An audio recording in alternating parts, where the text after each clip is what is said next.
Hey everyone, today I'd like to talk about a really important topic, management and leadership, which is a never-ending deep topic covered by many people over many years. Now, first of all, what qualifies me to talk about this? A couple of things. First of all, I've studied management practices and management models and leadership models in hundreds of companies.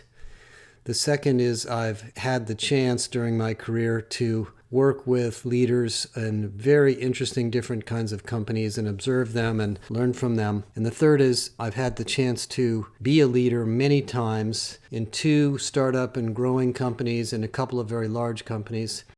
And I certainly don't feel that I'm the expert, but I think I have some things to share, and I just feel a little bit of an urgency to get it out there. Let me start by saying that even though you could debate the difference between management and leadership, they're really the same thing. You can't be a good leader without being a good manager, and you can't be a good manager without being a good leader. And the first concept I want to just start with is the idea that leadership must exist in context. Your role as a leader will change depending on the company, the growth rate, the business cycle, the economy, the political environment, and of course the particular situation that you're in your job. There are fast-growing companies, there are slow-growing companies, there are companies that are highly collaborative, there are companies that are very competitive. So you have to adjust your leadership style depending on where you are and select the environment where you feel that you're fit. But even given that, there are some fundamentals that really don't matter where you are or when it is. And so let me talk about those. And I'm going to put them in the category of 10 things. The first is belief in the power of individuals. When you're a leader, the most important thing that happens as you change from an individual contributor to a leader, and this happens daily as you shift from doing your own work to doing the work as a manager, is to believe in the power of others and to understand that your job as a manager or a leader is to help others succeed, not yourself. And so you could think of that as being a coach, being someone who aligns others, who selects people for roles, evaluates performance, although that's a lot less important than you might imagine. But you have to fundamentally believe that other people can do amazing, great things, and that they will do it in individual ways. They will not do it in a conforming way. Person A might do it by focusing on innovation and creativity. Person B might do it by focusing on execution and alignment and productivity. And they might both come up with really amazing results in different ways. And I've found over the years that you can't turn an apple into an orange. You want to make each apple the best possible apple it can be, and each orange the best possible orange it can be. And that's really a lot of your job, is understanding the power of individuals and believing in them. The second is having a sense of morality. And that sounds a little bit odd, but so many of the things that happen in business and work, in society, come down to issues of, is this a decision that you're making because of yourself or because of the larger collective good? And companies themselves are essentially systems or societies. And so every day while people are making decisions about what to do, they can decide, am I going to do this in a way that helps everybody else, or am I going to do this in a way that helps me?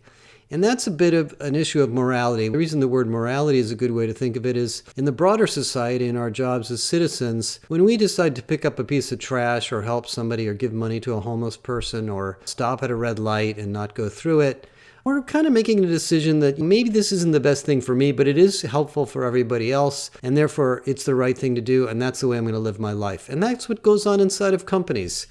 In fact, Edgar Schein told me this in his research on culture, that the most fundamental value or the most fundamental cultural trait of high-performing companies is that people are willing to help each other. And you need to believe that and reinforce that as a manager or as a leader.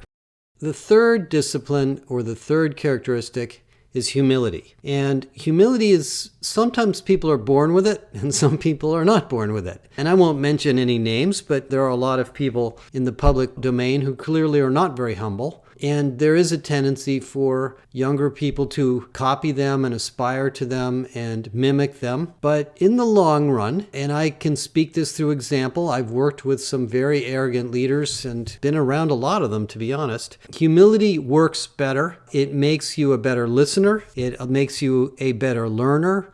You're more open to mistakes and you will more quickly repair mistakes. Let's face it, as a leader, your responsibility is to make the whole organization perform well, not just one individual piece of it or your role. And humility gives you the opportunity to do that. Humility is also a form of respect where you respect others and you respect the fact that things will happen that you're not aware of and you're not comfortable with, and you will learn from them. You can think of growth mindset as a part of humility. So I think that's really number 3. Number 4 is inspiration. This is an incredibly important thing. Now, being inspiring doesn't mean you have to be a great public speaker, or you have to be a great writer, or a great artist, or anything. You really just have to create energy of your team. Microsoft actually calls it creating energy. People create energy in different ways. In my particular case, I tend to create energy in our organization around our vision and our mission and our community and what we're trying to do. And people really like hearing that from me, and I know that. So I spend a lot of time thinking about how I can create more energy in the organization when I see a lack of clarity or a lack of energy. You have to figure out how to do that, because everybody comes to work with their own issues, their family issues, their personal issues, their didn't get enough sleep, whatever it may be, their computer's broken, their phone ran out of juice, whatever. And so your ability to create that level of energy and passion is important. And sometimes you have to build that up in yourself. And by the way, creating energy means you have to create energy in yourself. Get enough sleep, get enough rest, make sure you understand your own personal values and you bring those to work and live by them. Number 5 is to make decisions. It is sometimes and oftentimes very hard to decide what to do. In fact, I think one of the most interesting aspects of business for me personally is this gigantic puzzle that goes on all the time about what to do next. Should we do A or B? Should we do 2 times more A or 1 times more B, or 2 times more B and 1 times more A? This is living in an uncertain environment, and business is all about uncertainty. If it was certain and easy, everybody would be growing at the same rate. Businesses are competitive. There are people copying what you do. There are many forms of innovation. You have to make a decision. Now, broadly speaking, you need a context for making decisions. People will notice if you randomly make decisions in different directions. In fact, they will hate that. And so the decisions you make really need to be made in some pattern. Generally speaking, I find companies fall into 3 or 4 categories. The first is highly innovative and creative companies, where decisions are always made about, we could do this in a more creative way. Let's spend more time thinking about this. Let's ponder a new dimension to this problem. Those companies tend to differentiate themselves on having very creative and innovative products, and people will buy from them because of that. Some companies are number 2. They focus on low cost. They're very efficient. They're very cost effective. They don't charge a lot for their products and they scale. You can make decisions along that lines on how to wring excess out of the company and always make people more effective and more efficient. The third is being customer intimate companies. Companies that want to focus on a total solution, an integrated solution to the problem or the customer's needs. And so you can make decisions in that way. And then the fourth are companies that basically are just very, very competitive fast followers who really don't do any of the first 3 things, but they're very good at replicating or improving on others. And so your job as a manager or a leader is to understand which one of those models works for you and make the decisions that need to be made. People will be frustrated if you don't, and you will just have to take some risk doing that.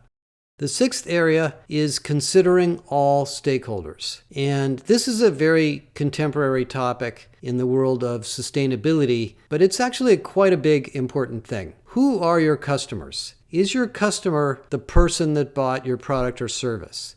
Is your customer the company that bought your product and service? Is your customer the community in which you work and live? Is your customer the investors who gave you the money and the capital to get your company off the ground? Is your customer your boss, your peers, your reputation, the people who are paying attention to what you're doing, your employees, your supply chain, your suppliers? All of those different groups, including the political and societal people around you, are all part of your stakeholders. And in many ways, as a leader, you have to look at all of those constituencies and decide on a daily or monthly or weekly basis, are we paying attention to the right stakeholders? in our team, in our projects, in our groups. And that's a very important part of your job as a leader. The seventh is to honor and respect technology. One of the things you cannot get away from is the fact that technology will always be automating, interrupting, and dislocating what you're doing. This isn't something new. In fact, I'm tired of listening to podcasts about AI and about how general purpose AI is going to take over the world. That's not a new story. I've been involved in technology since the 1970s when the first word processors were created and everybody was worried about the end of jobs for typists. The reality of it is, this is part of business. And the companies that use technology well, or replace jobs with technology, or automate certain things, will come out and bite you. I mean, they will do things and you'll scratch your head and think, how the heck did they do that? So rather than say, oh, we're not a technology-oriented person, or I'm not the technology group, we'll let somebody else do that. You as a leader have to have a healthy respect for technology. You don't have to be an engineer. You don't have to understand how it works. But make sure you're looking at it and learning from it and embracing it and re-engineering and reinventing how you work in your team as technology evolves. The ninth area is something that I think kind of goes without saying, but I want to mention it anyway, and that is to learn to love and study and understand people. And that gets into the issue of what is often called human-centered leadership. We wrote a whole piece on this from the Big Reset, and it's pretty popular. And the idea is that in every business decision, or team, or project status, or investment decision, there are really two sides. There's the business decision on the numbers, the competitiveness, the innovation, the creativity. And then there's the people decision. Will this decision fit into the group? Will we empower the right people? Do we have the right culture? Will people respond to this well? Will they pick this up and run with it? How will it be perceived? On and on and on. And I would venture to say that if you don't have a love and respect and really, in a sense, curiosity about people, you won't do as well on those second side of decisions. And that is a really important part of being a manager. And that's a challenge for a lot of individual contributors who come out of technical jobs and they suddenly become leaders. The final one is what I call think like an economist. And this gets back down to the bottom line. The reason business exists in society is not because people need jobs and they need to make money. It's because business leaders and entrepreneurs and managers take something and they create value. And as a result of creating value, they create a profit. And the profit goes to the employees, the shareholders, and the various other stakeholders. And the buyers, the consumers in society get a better product or service. That's really why business exists. It isn't here to make money for people and to make you rich, although it may do that or it may not. But it is a part of the economy. And that means that you as a leader actually have a responsibility to make that economy work. What I mean is, you can't just spend money and not expect to get a return and expect that to pay off. Now, a lot of private equity or venture-backed companies do that, and they just spend money left and right, and they continue to build things and hire people and grow and expect at some point in some future state to make a profit. Well, that may be the cycle that your company's in, but honestly, that's not what good leaders do. Good leaders think about the economics. How can we do this more cost effectively than our competitors? How can we make a profit at this? Where are the high degrees of margin in our business? Where are the low degrees of margin? Should we outsource this because it is not part of our capabilities and we would actually be more cost effective if we spent our time and money where we do add value versus where we don't add value? Should we centralize and streamline and reduce the cost of this group because it'll give us money to work on that group? Should we sell to customers that need our product more heavily and are willing to pay more because they see more value for it? Those are economic decisions. They're not just simple P&L, look at the budget and meet it decisions. They're really thinking about your little group or your department or your product as a little economy. And economies thrive when people are making money and there's excess capital for reinvestment and the business or the economy is growing. You know this, you read in the paper every day. Well, that's part of your job as a manager too. Now, we're going to do a lot more on all of these topics, even though we do spend most of our time working on HR and business of managing people and managing the HR function. I think being a leader is an important part of your job and is an important part of you helping the organization succeed. So let me go back through them again. Number 1, respect and believe in the power of individuals. Number 2, have a we versus I mentality and operate with a moral compass. Number 3, respect people and be humble. Generate and live with humility. Number 4 is inspiration. Create energy. Find a way to set a direction and get people excited about what you're doing. Number 5 is to make decisions. Have a framework for making decisions and be comfortable making decisions. Number 6, consider all the stakeholders in your decisions in your organization. Many stakeholders who others may not have thought about. Number 7 is to honor and embrace and be comfortable with technology. Number 8, love and study and understand people. Number 9, think like an economist. Make sure you're thinking about the money and the profitability and the return. And maybe the final thing that I want to add is to have an abundance mindset. Many years in my career, I've worked for companies that are in highly competitive markets. And if you're in a good market, it's going to be competitive. And that's why business is kind of fun. If you don't like competition, then don't work in business. But you have to have an abundance mentality. If you find yourself chasing the competition, if you find yourself overly focused on how to win deals over somebody else, you've actually lost your way. You have to think constantly about climbing up the value curve of the business you're in and meeting greater and greater needs of the customers you serve. And yes, there will be competition. Yes, there will be market share issues. Yes, there will be times when it feels like the market's big enough. But it's an abundant world, and you can create markets without having to take away business from somebody else. And so I'll leave you with that as maybe the final. I hope this podcast was interesting. This is a big topic for me. I think about management and leadership all the time, and I look forward to your feedback. Thank you.